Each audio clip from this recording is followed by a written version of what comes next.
asalaamu calaykum waraxmatullaahi wabarakaatuhu waa mar kale iyo casharadii aqoonkaal.com oo halkaa kasii socda casharkan waxaan ku baran doonaa noocyada habxisaabeedka ee la adeegsado marka la isticmaalayo barnaamijka open office tusaale ahaan isku darka ama kala jarka ama isku dhufashada ama isu qaybinta marka la rabo in tiro la isku daro waxaa la adeegsanaya calaamadan la yidhahdo pluska sida caadiga ah kala jarka waxaa la adeegsanaya calaamadda minuska isku dhufashada waxaa loo adeegsadaa calaamadda loo yaqaano asterisk oo sida xidigta oo kaleeta ah isu qaybinta waxaa loo adeegsadaa calaamadda slashka ama xariiq jiifta oo dhinaca midigta u jiifta marka la rabo tiro in la jibaaro ama la jibaaro intii la doono waxaa loo adeegsadaa calaamadan kor ujeeda sidoo kaleeto boqoleyda waxaa loo adeegsadaa calaamadda percentageka loo yaqaano haddaba tusaalahan soo qaadano aan labada guud ku qorno tusaalaha 1 iyo 2 marka labada la isku darayo waxaan soo baranay in la yiraahdo calaamadda lagu dhufto equal kadibna lagu dhufto tirada koowaad lagu xijiyo isku darka marka lagu dhufto tirada labaad enter waxa ku soo baxay marka jawaabtii sidoo kale kala jarka godka hore ku qor 2 kan dambana ku qor 1 meesha rabtana ka soo baxdo jawaabtu marka calaamadii sidoo kale waxaa leedahay equal nambarka hore ku dhufo kadibna calaamadda minuska ayaa ku dhufanaysaa ama gujinaysaa marka tire labaad riixaysa goodkeeda enter baa leedahay jawaabta ku soo baxaysa isku dhufashada waxaa sidoo kaleeto inuu ku qor tirada 3 godka hore godka labaadna 4 meesha jawaabta ku soo baxayso markaa noo geey waxaad tirahdaa calaamadii equal godka hore calaamadii asterisk waxay ka sarreysaa 8 waxaa la isla qabanayaa shift iyo 8 markaa tire labaad ku dhufo enter dheh waxaa ku soo baxay isku darkii isu qaybinta sidoo kaleeto inuu ku qor godka hore 6 kan dambena 2 meesha tire kasoo baxayso noogey jawaabta meesha kasoo baxayso waxaad tirahdaa equal tirada hore calaamadii kadibna calaamadda slashka waxay ku dul qoran tahay waxay ku hoos qoran tahay calaamadda su'aalka taabka marka la eego kadibna tiradii labaad calaamadii enter waxa ku xiga boqolkiiba ama boqoleyda waa marka la xisaabinayo tiro intay ka tahay boqolkiiba tiro kale intay ka tahay boqolkiiba marka waxaa noo soo qaadaa qor dhibic 5 imise way boqolkiiba haddii la yidhahdo waxaa la xisaabinayaa waxaa leedahay equal calaamadda equalka tiradii ku dhifo kadibna boqoleyda calaamadii boqolka calaamadda boqoleyda waxay noqonaysaa markaas boqolkiiba 5 waxaa ku xiga jibaarka marka tiro la rabo in tiro lagu jibaaro oo la yidhaahdo 3 laba jibaaran ama 4 laba jibaaran ama 4 jibaaran waxaanu ku qortaa godka hore 3 godka labaadna 2 waxaan rabnaa inaan 3da ku jibaarno 2 oo nidhaahno 3 lagu jibaari 2 calaamaddan equalka calaamadii kadibna hagaha ku riix 3da marka waxaa isla qabataa shifti computerka shiftigiisa iyo 6da labadii markaas calaamadii markaa enter dheh 3 laba jibaaran marka waxay noqonaysaa 9 oo u dhigantaa 3 lagu dhuftay 3 ama 3 laba jibaaran haddii aan doonayno tirada inaan u samayno calaamadda dollarka waxaan qornay 250 waxaan rabnaa inaan dhahno $250 godkii tirada calaamadii aad dollar ka dhigaysay kadibna calaamadda dollarka ku dhufanaysaa ama calaamadinaysaa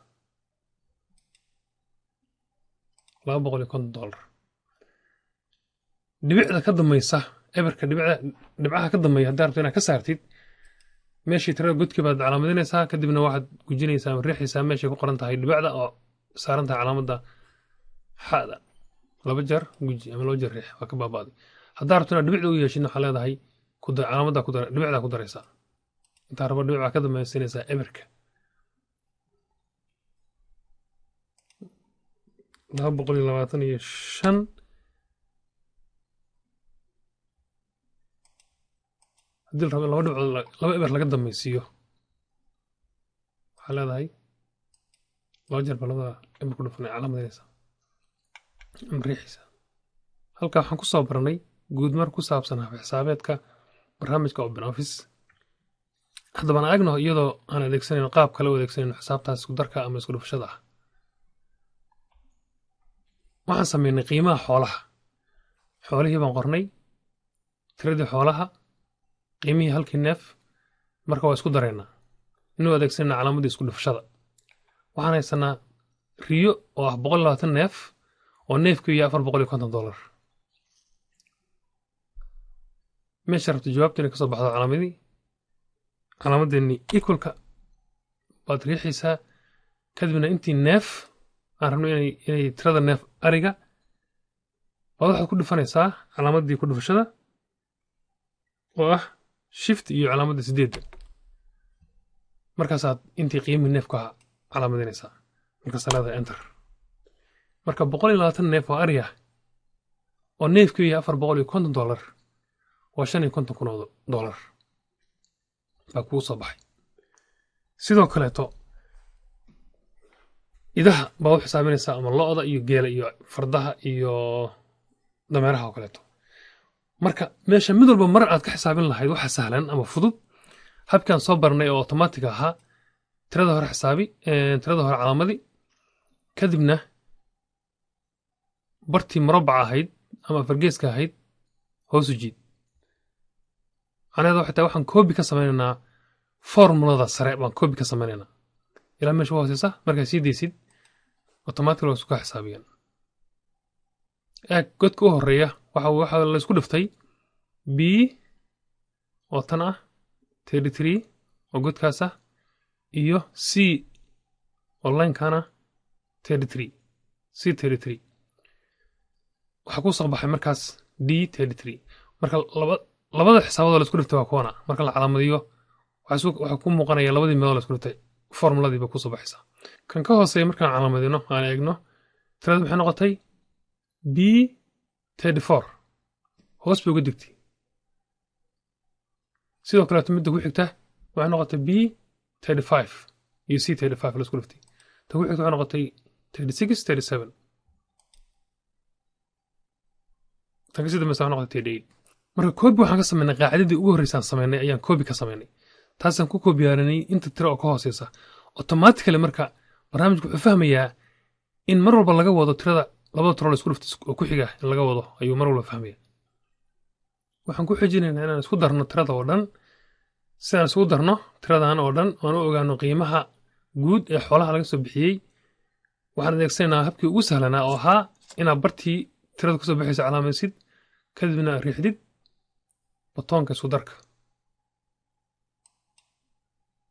wuxuu markaa ku calaamadinayaa inta tiro oo isku darsamaysa oo ah tirada ugu sarreysa oo ah d33 ilaa tirada ugu hooseysa oo ah d38.